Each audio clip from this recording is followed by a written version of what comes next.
ईद उल फित्र से कबल हैदराबाद पुलिस ने टपा चबूतरा में छापा मारकर जाली कराची मेहंदी की गैर कानूनी तैयारी में मुलव्विस 2 अफराद को गिरफ्तार कर लिया।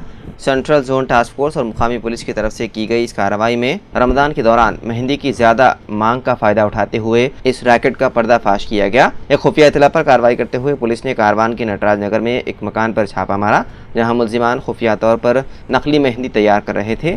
छापे के बाद हुकाम ने 5 लाख रुपए मालियत के नकली कराची मेहंदी, मैन्युफैक्चरिंग का सामान और पैकिंग का सामान कब्जे में ले लिया। नकली मेहंदी में अक्सर नुकसानदेह केमिकल्स होते हैं जो जिल्द की शदीद एलर्जी, जलन और खारिश का सबब बन सकती है। आवाम को मशवरा दिया जाता है कि इस तरह के धोखे से मुहतात रहें। पुतिन की लग्जरी कार में धमाका, गाड़ी इंटेलिजेंस एजेंसी के दफ्तर के बाहर आग के गोले में तब्दील। रूसी सदर व्लादिमीर पुतिन के काफिले में लग्जरी गाड़ी में धमाका हुआ। ये धमाका रूसी खुफिया एजेंसी FSB के हेडक्वार्टर के करीब हुआ। पुतिन के काफिले की गाड़ी में धमाके के बाइस रूसी सिक्योरिटी इदारे अलर्ट हो गए। ये धमाका एक ऐसे वक्त हुआ जब हाल ही में यूक्रेन के सदर ज़ेलेंस्की ने पुतिन की मौत की पेशनगोई की थी। रिपोर्ट के मुताबिक वस्ती मॉस्को में व्लादिमीर पुतिन के काफिले की एक लग्जरी लेमोजेन में धमाका हुआ। ताहम अभी तक ये वादे नहीं है कि किसी साजिश का हिस्सा है या गाड़ी में किसी खराबी की वजह से आग लगी। सदर की गाड़ी में धमाके के बाद एजेंसियां पुतिन की सिक्योरिटी के हवाले से अलर्ट हो गई हैं और क्रेमलिन के अंदर उन पर हमले के खतरे बढ़ गए हैं। लग्जरी कार को आग लगने की वीडियो भी मंजराम पर आई है, जिसमें कार से आग के शोले बुलंद होते नजर आ रहे हैं।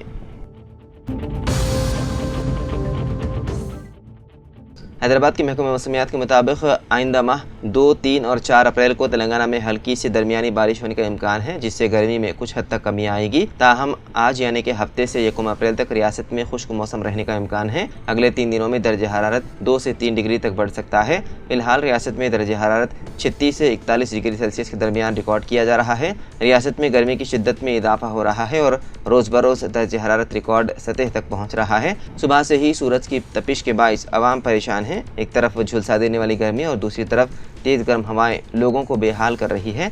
ऐसे में बारिश की खबर ने आवाम को बड़ी राहत दी है। शहजाबाद के इलाके गुडी मलकापुर में मशहूर टेनिस स्टार सानिया मिर्जा की बहन अनम मिर्जा के एक्सपो में फायरिंग का वाक़या पेश आया। ये एक्सपो किंग्स पैलेस में जारी था। इत्तलात के मुताबिक इस एक्सपो के दौरान 2 दुकानदारों में बहस व तकरार हुई। पुलिस ने बताया कि इस वाक़े के बाद हवाई फायरिंग का वाक़या हुआ। इस सिलसिले में एक मामला दर्ज करके जाँच शुरू कर दी गई। पुलिस ने इस सिलसिले में फायरिंग करने वाले शख्स को हिरासत में ले लिया। पुलिस ने बताया है कि हसीबुद्दीन उर्फ हैदर नामी शख्स ने अपनी लाइसेंस याफ्ता रिवॉल्वर से 2 राउंड फायरिंग की। कुलसुमपुरा ACP मुनव्वर ने बताया मुलजिम ने परगी में कबलसी सरपंच के तौर पर खिदमत अंजाम दी थी। उसके पास से रिवॉल्वर जब्त कर ली गई है। HMDA के हुदूद में गैर कानूनी लेआउट्स को रेगुलराइज करने पर ताहाल फीस की शक्ल में 97 करोड़ रुपए हासिल हुए। इस सिलसिले में 500 प्रोसीडिंग्स जारी किए गए। हुकूमत की जानिब से ऐलान करदा रियायत की मोहलत 31 मार्च को ख़त्म हो जाएगी। LRS के अमल में सर्वर डाउन होने की वजह से रुकावटें पैदा होने की शिकायतें मिल रही हैं। HMDA ज़िले हुदूद में 3.5 लाख अफराद ने दरख्वास्तें दाखिल की है। वो लोग जिन्होंने 10% प्लाट्स का इंदराज मुकर्ररा डेडलाइन तक कराया है, उन्हें LRS के तहत लाया जाएगा।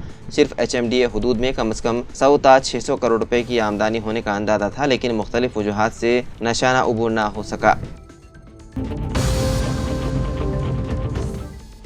हैदराबाद में लाउड स्पीकर के इस्तेमाल के लिए अब ऑनलाइन दरख्वास्तें का लुज़ूम। साइबराबाद पुलिस ने लाउड स्पीकर के लाइसेंस के लिए एक नए ऑनलाइन तरीक़ेकार को राइज करने का ऐलान किया है और अब कदीम मैनुअल सिस्टम ख़त्म कर दिया है। कहा गया है कि शहरियों की जानिब से सूती आलूदगी की शिकायत में इजाफे को देखते हुए ये तरीक़ेकार राइज किया गया है और मजहबी त्यौहारों के दौरान इन मामलात पर तशवीश भी लाहक होती है। मजहबी त्यौहारों में आवाम का हुजूम भी बहुत ज़्यादा होता है। साइबराबाद पुलिस कमिश्नर अविनाश मोहंती ने कहा कि सूरत हाल को देखते हुए नया तरीक़ा राइज किया गया है और अब लाउड स्पीकर की फराहमी और उसके इस्तेमाल के लिए दरख्वास्तें ऑनलाइन प्रोसेस की जाएंगी। ये तरीक़ेकार Hyderabad city loud speakers rules 1963 के मुताबिक किया गया है।